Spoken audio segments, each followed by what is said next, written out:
मेरे YouTube channel पे आपका बहुत बहुत स्वागत है। तो इस वीडियो में हम देखने जा रहे हैं खान सवार द्वारा लिखा बिहार सामान्य ज्ञान और इडोटेरिया के द्वारा जो बुक निकाला गया है बिहार का जो जीके का, उस दोनों को कंबाइन हम देखेंगे। तो इसे कैसे देखेंगे, तो देखिए ये जो खान सर के जो बुक था उसमें और ये इडोटेरिया का बुक, दोनों में लगभग सेम फैक्ट्स को लिखा गया।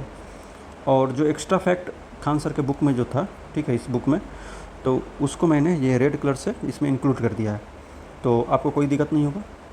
और लास्ट में ये आपका कहीं कहीं पे मैप वगैरह भी यूज़ किया गया है। और लास्ट में आपका जो खान सर का जो बुक है उसमें का क्वेश्चन जो है बहुत इम्पोर्टेंट है, जो आपका बीपीएससी का क्वेश्चन है। उसके बाद बीपीएससी असिस्टेंट वगैरह का जो क्वेश्चन रिपीट हो जाता है बीपीएससी में, आप देखेंगे लास्ट में हम इसको भी देखेंगे, ठीक है। तो आप देखिएगा कि एकदम बीपीएससी असिस्टेंट या और भी जो सीडीपीओ या और भी जो असिस्टेंट वगैरह का एग्ज़ाम जो होता है उसका एग्ज़ाम का क्वेश्चन एकदम उठा करके रिपीट कर दिया है बीपीएससी में, ठीक है। तो इसको भी हम देखेंगे पूरा। टोटल आपका क्वेश्चन है 198, लगभग 200 क्वेश्चन हम इसका देखेंगे। उसका बाद एडिटोरियल का भी कुछ क्वेश्चन है, ये वन लाइनर के तौर पे। उसके बाद इसका पूरा फैक्ट्स को हम देखेंगे और इसका जो फैक्ट है उसको हम ट्रिक से भी याद करेंगे, ताकि आपको एक बार देखने के बाद फिर दोबारा इन फैक्टों को केवल थोड़ा सा देखना पड़े। और एग्ज़ाम के समय में आप जा कर के एक बार वीडियो देख लीजिएगा, ठीक है, और उससे आपका ये रिवाइज हो जाएगा। और इसके बाद जो है बिहार का मॉडर्न हिस्ट्री का एक और वीडियो आएगा, जिसमें हमने 4-5 बुक का कंटेंट को एक जगह पे कंसाइज करके वो पूरा नोट्स बनाया हुआ है, ठीक है। उसको मैं दिखा दूँ आपको कि उसका नोट्स कैसा रहेगा। 1 मिनट, ये ऐसा रहेगा, देखिए, जैसे बिहार आधुनिक काल का ये पूरा ऐसे करके पूरा ये नोट्स रहेगा। इसका भी वीडियो आएगा इसी चैनल पे।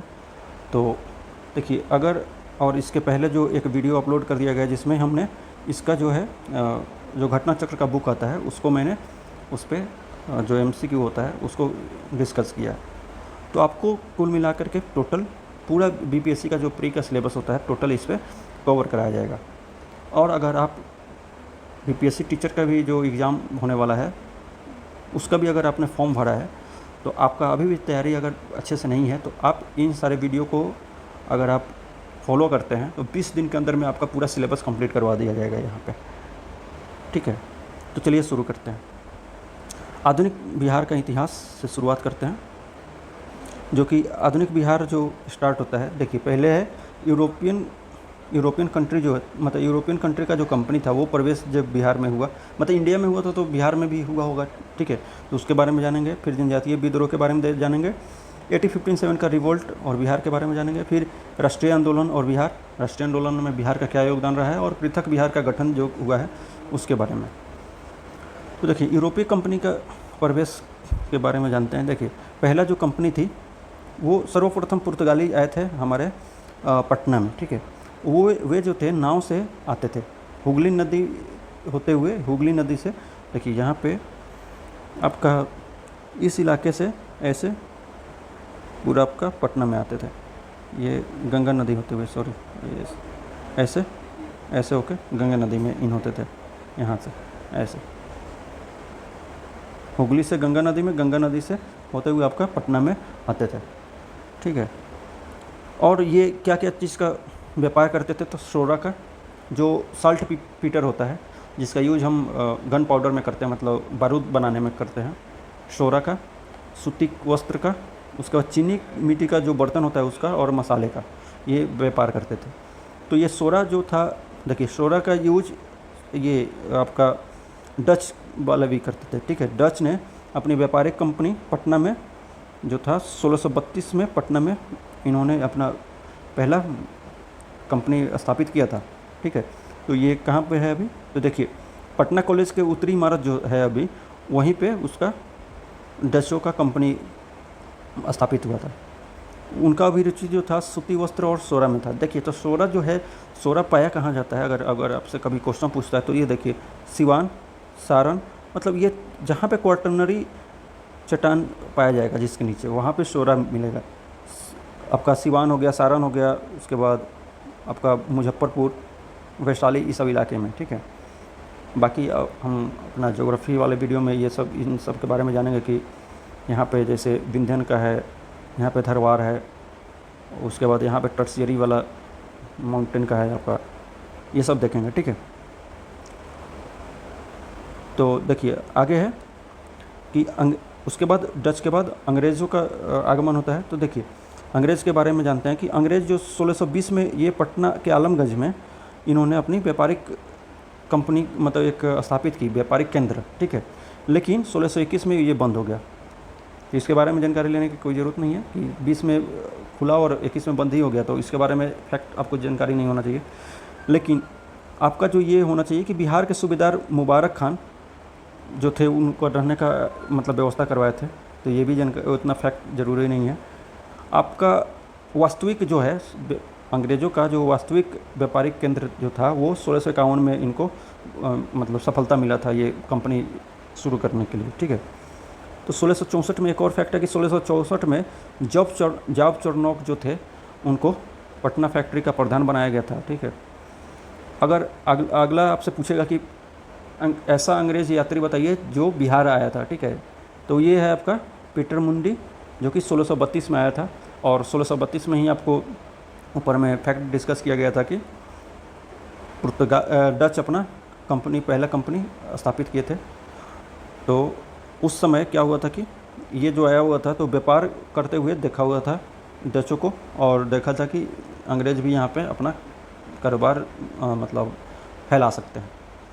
देखिए यहाँ पे कंपनी खोलने का मतलब ये नहीं कि उसमें कुछ सामान बनता था। क्या होता था कि एक गोदाम खोलते थे वो, और गोदाम में सामानों को रखते थे और कच्चा सामान यहाँ पे इकट्ठा करके और सारे को लाद के और अपने कंट्री में ले जा करके या जो भी सामान होता था उसको बेचते थे, या वहाँ से कुछ सामान ले करके फिर वापस यहाँ पे रख करके और यहाँ से लोगों में बेचते थे, ठीक है। अगला है कि अंग्रेज़ी कंपनी की फैक्ट्री वर्तमान में, देखिए वर्तमान में जो अभी गुलजार बाग पटना स्थित गवर्नमेंट प्रिंटिंग प्रेस है, ये सर्वे कार्यालय जिसमें खुला हुआ है, ये सब पहले अंग्रेज़ी कंपनी हुआ करती थी। डेनिश कंपनी जो है 1774 में पटना सिटी के पास में जो नेपाली कोठी है उसके समीप में फैक्ट्री स्थापित किया था डेनिश कंपनी। मुग़ल शासक फारुखसियर, देखिए यहाँ ये इम्पोर्टेंट हो गया। देखिए फारुखसियर कौन, अगर आपसे पूछेगा कि जो ईस्ट इंडिया कंपनी के लिए मैग्ना कार्टा कहा जाने वाला जो एक फरमान जारी किया गया था वो कौन से सन में शुरू किया गया था, देखिए 1717 में। तो ये फैक्ट इतना मतलब इजी है कि आपको याद ही होगा कि 1717 में। और ये कौन मुग़ल शासक था जिसने ये जारी किया था, तो फारुखसियर। देखिए फारुखसियर को ऐसे याद रखेंगे कि ये सियार था, मतलब होशियार जो बोलते हैं ना, तो होशियार था, लेकिन एक्चुअल में ये था कि होशियार होने के कारण ये क्या हुआ था कि ये इसको पता ही नहीं था कि ये जो व्यापार का जो छूट दे रहा है और सिक्का चलाने का जो ये छूट दे रहा है, इसी के कारण पूरा मतलब मट्टीमेल कर देगा इसके पूरे मतलब मुग़ल साम्राज्य का। ये अंग्रेज़ पूरा मतलब इसका वाट लगाने वाला था, लेकिन इसको पता ही नहीं था। तो आपको ये इससे याद रहेगा कि फारुखसियर जो था वो व्यापार और सिक्का प्रयोग करने का मान्यता दे दिया था, जिसको ईस्ट इंडिया कंपनी का मैग्ना कार्टा कहा जाता है। बंगाल और बिहार एवं अंग्रेज़ के बारे में जानते हैं, ठीक है। पहले बिहार और बंगाल जो था सब एक ही प्रांत हुआ करता था। अंग्रेज़ ने इसे सब को एक साथ मिला करके बिहार, बंगाल और उड़ीसा को, तो इसके बारे में देखिए जब भी हम बिहार के बारे में पढ़ेंगे तो बंगाल के बारे में भी थोड़ा बहुत पढ़ना पड़ेगा, क्योंकि ये 1912 तक सारे एक मतलब प्रांत हुआ करते थे। तो देखिए 1717 में व्यापारिक अधिकार प्राप्त हो गया था कंपनी को, ठीक है। उसके बाद क्या होता है कि दूसरी ओर बंगाल के नवाब अलीवर्दी खान को भी क्या हुआ था कि मुग़लों से हट करके स्वतंत्र सत्ता इन्होंने स्थापित कर लिया था अपना। तो अगर एक जगह पे अगर व्यापार भी चल रहा है ये अंग्रेज़ों का, और उसी समय अलीवर्दी खान भी मुग़ल से हट करके नवाब भी बने हुए हैं, तो ये दोनों में क्लैश होगा ही, क्योंकि दोनों का हित एक कहीं ना कहीं टकराव का मतलब सामना करना पड़ेगा। तो उससे क्या होता है कि ये देखिए ये उसके बाद 10 अप्रैल 1756 में क्या होता है, उसी क्रम में अलीवर्दी खान की मृत्यु हो जाती है। अगर देखिए जब भी अगर कोई पावरफुल अगर कोई राजा हो चाहे कोई भी शासक हो, अगर उसकी मृत्यु होती है उसके बाद क्या होता है कि चरमरा जाता है उसका सारा शासक, मतलब शासन व्यवस्था ही चरमरा जाता है। लेकिन क्या हुआ था कि ये 1752 में ही सिराजुद्दौला इसका पोता था, उसी को उत्तराधिकारी नियुक्त करके गया था, ठीक है, कि ये बोला था कि हमारे बाद ये हमारा पोता नवाब बनेगा। तो इसका क्या होता है कि 1756 में अलीवर्दी खान का मृत्यु हो जाता है। ये कहानी आपको केवल रेफरेंस के लिए याद रखना है, इसमें फैक्ट कुछ नहीं है। लेकिन 23 जून 1757 को अंग्रेज़ और सिराजुद्दौला के मध्य प्लासी का युद्ध होता है। ये सबसे बड़ा क्या होता है कि प्लासी का युद्ध आपको पहले पूछेगा कि फैक्ट 23 जून 1757 को प्लासी का युद्ध हुआ था। तो ये याद रखना है, 23 जून 1757 को आपका प्लासी का लड़ाई हुआ था अंग्रेज़ और सिराजुद्दौला के बीच में, जिसमें सिराजुद्दौला हार गया था। उसके बाद जैसे ये हारता है उसके बाद क्या होता है कि मीर जाफ़र को कठपुतली नवाब बनाया जाता है। देखिए उसके बाद मीर कासिम बनता है। तो इसको कैसे याद रखेंगे कि पहले कासिम बना था कि जाफ़र बना था। तो देखिए अल्फ़ाबेट में जब ABCD पढ़ते हैं तो जे के बाद के आता है। देखिए एक्चुअल में कासिम का स्पेलिंग होता है क्यू से, लेकिन हम यहाँ पे याद रखने के व्यू से रखेंगे कि के से कासिम होता है। तो जे के बाद के आता है, GHIJK, ठीक है। तो जे फॉर जाफ़र और के फॉर कासिम याद रखना है। तो पहले जाफ़र आया था फिर कासिम आया था अल्फ़ाबेटिकली। तो देखिए क्या होता है कि जिसमें प्लासी का युद्ध होता है उसमें सिराजुद्दौला हार जाता है और उसके बाद मार दिया जाता है उससे। उसके बाद क्या होता है कि मीर जाफ़र को कठपुतली नवाब बनाया जाता है। सारा शासन का बागडोर जो था वो अंग्रेज़ अपने हाथ में रखे थे, लेकिन इसको केवल एक कठपुतली के तौर पे रख देते हैं और उसको जो वहीं करना होता है जो अंग्रेज़ बोल रहे होते हैं। और उसके पुत्र जो था मीरन को उप नवाब बनाया जाता है। अगर कभी को क्वेश्चन पूछ दे कि जाफ़र का बेटा का नाम क्या था, तो मीरन था, जो जिसको उप नवाब बनाया था। 1760 में क्या होता है, मीर जाफ़र की जगह उसके दामाद मीर कासिम को नवाब बनाता है। क्या होता है कि कुछ प्रॉब्लम होने लगता है, क्लैश होने लगता है, मतलब ये बात नहीं मानता है अंग्रेज़ों का, जिसके कारण इसको सोचता है कि मीर जाफ़र को हटा देते हैं। और मीर कासिम को उसका दामाद था, वो तैयार ही था राजा ये नवाब बनने के लिए, उसको नवाब बना दिया जाता है। उसके बाद क्या होता है कि जैसे आपका मीर कासिम ने अंग्रेज़ों के हस्तक्षेप को कम करने के उद्देश्य से वो क्या करता है कि मुंगेर में अपना स्थापित, मतलब ये हस्तांतरण कर देता है अपने राज्य का जो कैपिटल राजधानी को मतलब हस्तांतरित करता है। तो आपको पूछेगा कि किसने मुंगेर में अपना हस्तांतरण कर, मतलब राजधानी को हस्तांतरण करके मुंगेर में मतलब स्थापित किया था अपना राजधानी को। तो ये था मीर कासिम, ठीक है। ये लास्ट वाला जे के बाद के, मतलब जाफ़र के बाद के कासिम को जो बनाया था, कासिम को ये किया था। उसके बाद ये क्या करता है कि मुंगेर में तो स्थापित करता ही है अपना राजधानी को। उसके बाद क्या करता है कि वहाँ का जो स्थानीय व्यापारी थे उनका समाप्त कर देता है कर को, मतलब टैक्स को समाप्त कर देता है, टैक्स देता ही नहीं, मतलब बोलता है कि आपको देने की ज़रूरत ही नहीं है। ब्रिटिश व्यापारियों को परेशानी होने लगती है इस बातों में। उसका 1763 में क्या होता है कि मीर कासिम को हटा करके फिर से मीर जाफ़र को ये बना देते हैं नवाब, क्योंकि ये तो इतना आतंक मचा करके रखा था, पूरे मुंगेर में हस्तांतरित कर दिया था कि हम उसके पास रहेंगे ही नहीं, उसके इलाके में जो बंगाल में इसका मतलब पूरा वर्चस्व था। 1757 के बाद पूरा वर्चस्व हो जाता है, 1757 के बाद पूरे मतलब अंग्रेज़ का, ईस्ट इंडिया कंपनी का पूरे बंगाल में। तो ये क्या करता है, बंगाल से हस्तांतरण करके अपना मुंगेर में शिफ्ट कर देता है राजधानी को, ताकि उससे बचे रहे। तो उसके बाद ये सब समझ के भाप करके और अंग्रेज़ क्या करता है कि मीर जाफ़र को फिर से नवाब बना देता है। तो उसी क्रम में क्या होता है कि 1763 में ये याद रखना है कि देखिए कोई भी नया बड़ा काम होने वाला है उससे पहले वाला साल बहुत इंपॉर्टेंट होता है, ठीक है। तो 1764 में बक्सर का युद्ध होगा, उससे पहले 1763, तो 1763 में ही उस 1764 का मतलब सारा जो प्लानिंग था वो कर दिया गया था। तो देखिए 1763 में मीर कासिम क्या करता है, पटना आया और पटना में अंग्रेज़ों फैक्ट्रियों पर अधिकार जमा लिया। अब क्या होता है कि अवध के नवाब शुजाउद्दौला, याद रखना है कि अवध का नवाब शुजाउद्दौला था, सिराजुद्दौला वो था उसके बाद जो पहला नवाब बना था अलीवर्दी खान के बाद, वो सिराजुद्दौला था और ये शुजाउद्दौला है। तो शुजाउद्दौला अवध का नवाब और प्लस में मुग़ल बादशाह शाह आलम द्वितीय ये दोनों मिलते हैं और उधर से मीर कासिम आकर के मतलब इनसे बात करता है और बोलता है कि हमें अंग्रेज़ों के खिलाफ़ कुछ ना कुछ करना चाहिए। तो ये तीनों मिल करके संयुक्त सेना बनाते हैं और अंग्रेज़ की तरफ से आपका हेक्टर मुनरो उसका नेतृत्व कर रहा होता है उसके सेना का, अंग्रेज़ों के सेना का। उसके बाद 22 अक्टूबर 1764 को बक्सर का युद्ध होता है। बक्सर का युद्ध को ऐसे याद रखना है कि बक्सर के युद्ध में क्या करता है कि सारा मुग़ल साम्राज्य को और पूरा मतलब जितना भी मतलब ये छोटे मोटे लोग थे इन सबको बॉक्स में बंद करके अंग्रेज़ दफ़ा कर देता है। उसका 1764 से पूरा मतलब लगभग इस इलाके में पूरा बिहार, बंगाल और उड़ीसा वाला इलाका में पूरा एक छत्र राज्य कर रहा होता है। इस युद्ध में संयुक्त सेना जो था शुजाउद्दौला, शाह आलम द्वितीय और मीर कासिम का, इस सब का हार हो जाता है। तो जब हार होगा तो कुछ ना कुछ संधि करना ही पड़ेगा। तो संधि इन लोगों का होता है 12 अगस्त 1765 को।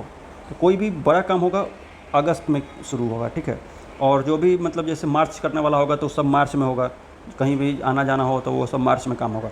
तो इससे एक रेफरेंस याद रखने के लिए ये बताया जा रहा है आपको। तो देखिए 12 अगस्त 1765 को इलाहाबाद की संधि होती है। तो देखिए बिहार का प्रशासन चलाने के लिए उसी समय क्या होता है कि बिहार का प्रशासन चलाने के लिए एक नायब नजीम का एक नया पद मतलब शुरू किया जाता है, जिसमें कंपनी के मन का एक आदमी को मतलब उसके पसंद का एक आदमी को बैठाया जाता है, उसको कंपनी के द्वारा भरा जाता है, ठीक है। ये आपका खान सर के बुक का वो एक्स्ट्रा फैक्ट है।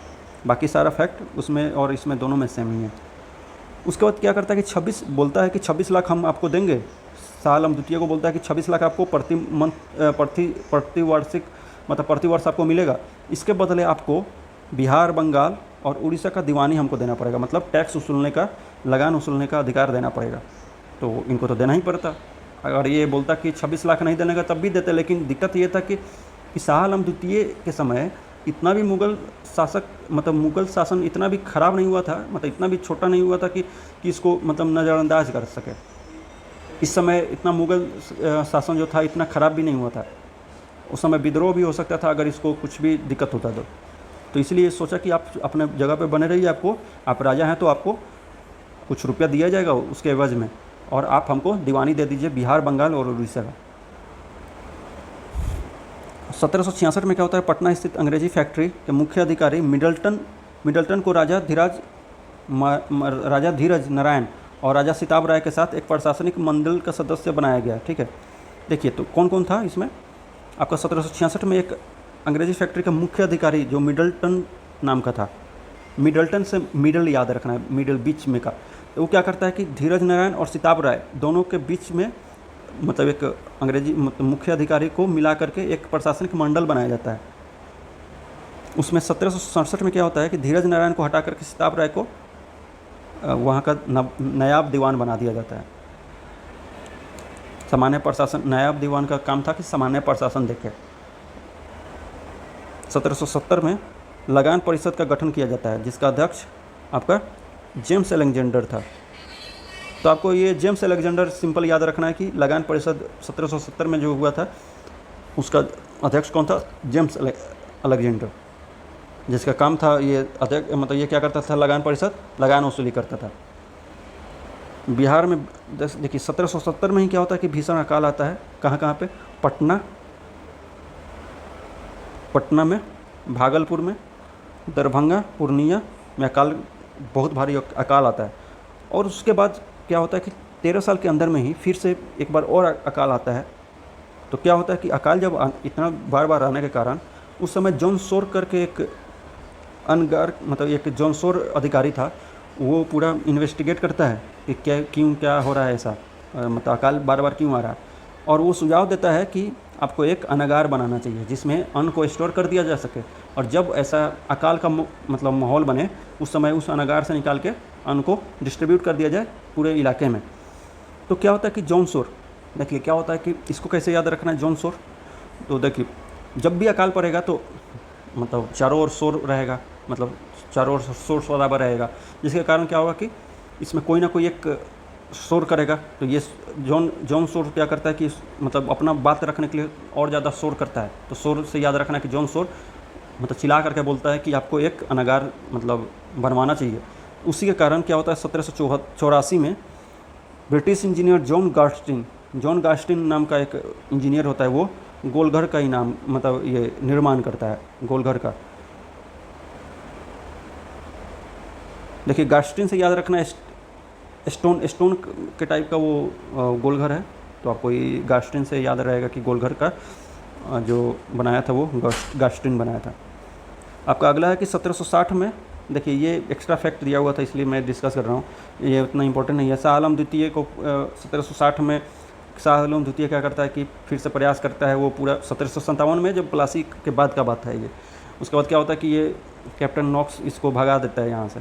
उसका 1760 में क्या होता है कि फैक्ट्री में राजाभिषेक होता है शाह आलम द्वितीय का, उसी समय नाम रख लेता है अपना ये शाह आलम द्वितीय। उसके बाद ये कुछ एक्स्ट्रा फैक्ट नहीं है उतना इंपॉर्टेंट। 1790 में क्या होता है कि पटना का प्रथम अंग्रेज मजिस्ट्रेट कौन बनता है? चार्ल्स फ्रांसिस ग्रैंड बनता है। पटना का प्रथम अंग्रेज मजिस्ट्रेट, जब भी प्रथम लगे तो ये क्वेश्चन इंपॉर्टेंट हो जाता है, आपको ये फैक्ट इंपॉर्टेंट हो जाता है। तो चार्ल्स फ्रांसिस ग्रैंड जो था, ये आपका ग्रैंड आदमी था, मतलब बड़ा कुछ भौकाल वाला आदमी होगा, इसलिए इसका मतलब इसको प्रथम अंग्रेज मजिस्ट्रेट बनाया जाता है, तो इससे याद रखिएगा एक। देखिए उसके बाद जनजातीय विद्रोह होता है।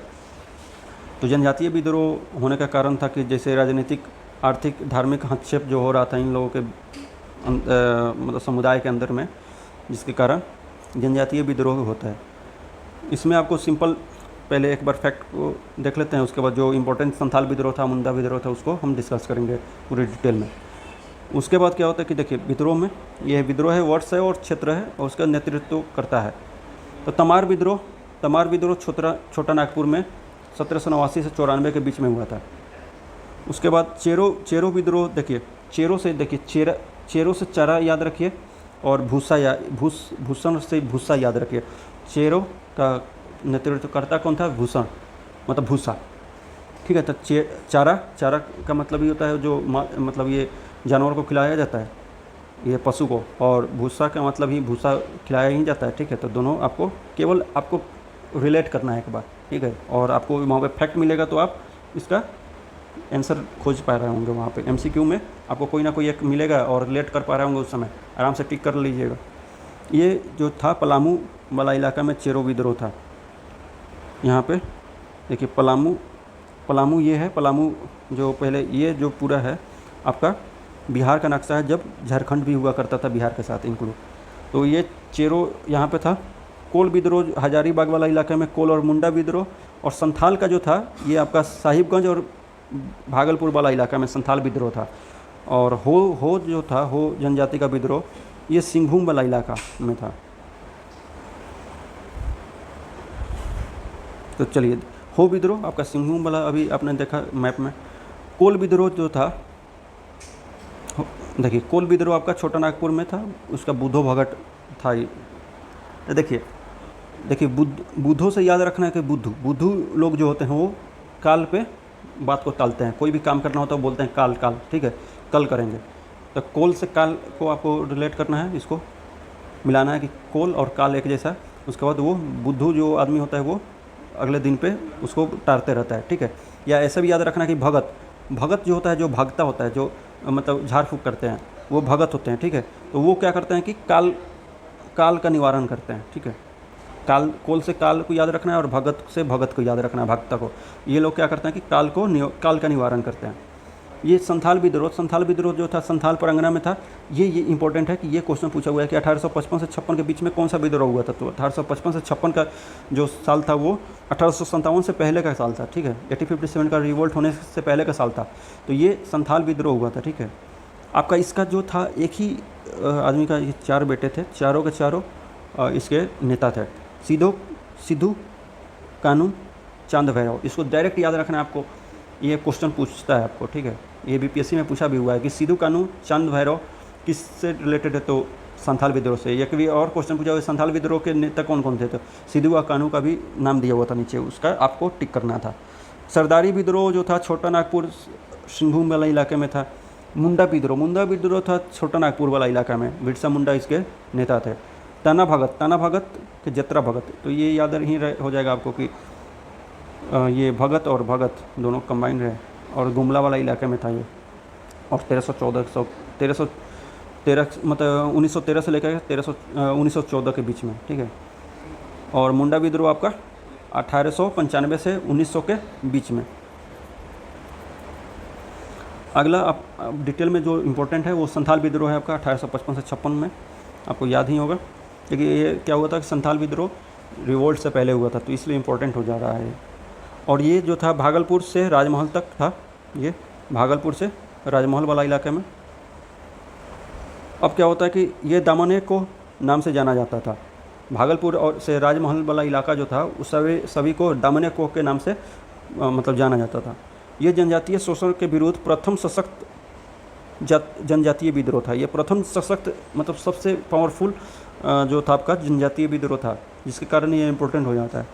इसमें क्या होता कि बाहरी लोगों को डीकू बोला जाता था, इसमें शोषण इनके द्वारा किया जा रहा था, और मांझी व्यवस्था और पराहा पंचायत व्यवस्था में परिवर्तन किया गया था। इसके कारण ये आपका विद्रोह हुआ था। इस विद्रोह के नेता जो थे वो सिद्धू कानू चांद भैरव थे, और ये विद्रोह सफल रहा, मतलब उतना सफल नहीं रहा, असफल रहा, ठीक है, असफल हो गया था। लेकिन संथाल परगना में काश्तकारी अधिनियम 1869 संथाल परगना और मांझी व्यवस्था फिर से लागू कर दिया गया, मान्यता दे दी गई। तो संथाल परगना काश्तकारी अधिनियम 1869 में हुआ था, 1869 में। आपका मुंडा विद्रोह अब देखिए कि 1895 से 1900 के बीच में था।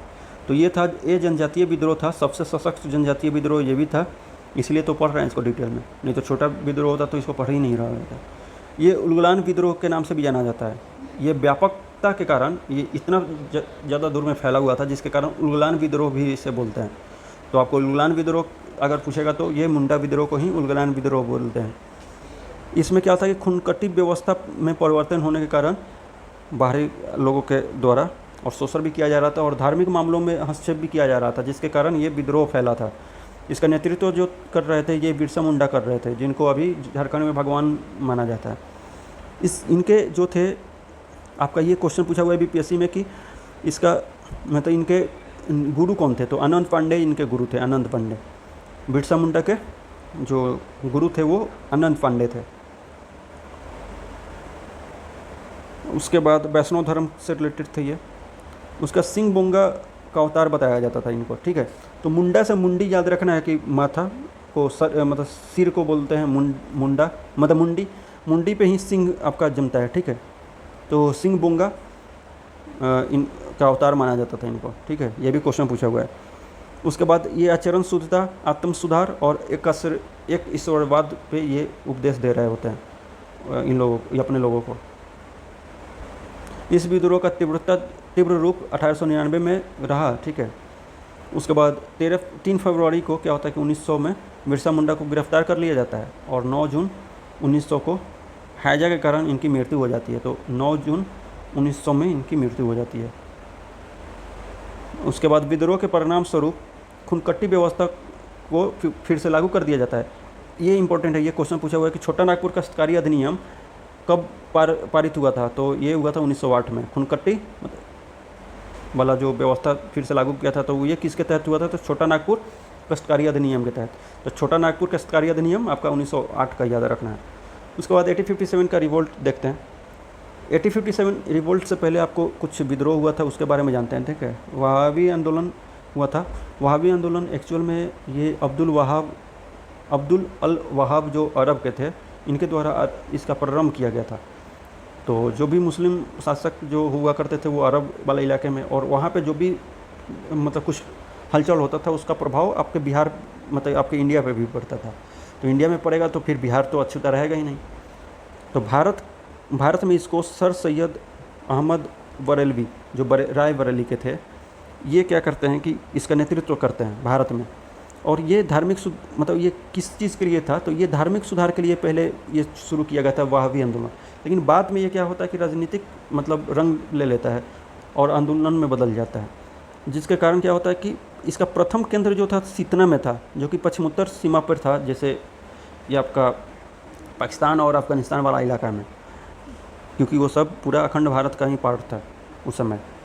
तो सितना वाला इलाका में ये पहला केंद्र बनता है, और दूसरा केंद्र आपका पटना में बनता है। इसलिए ये वहाबी आंदोलन इंपॉर्टेंट हो जाता है बिहार हिस्ट्री में। दूसरा केंद्र पटना में ये क्या करता था, वॉलंटियर लोगों को मतलब और धन को यहाँ से सितना में भेजा जाता था।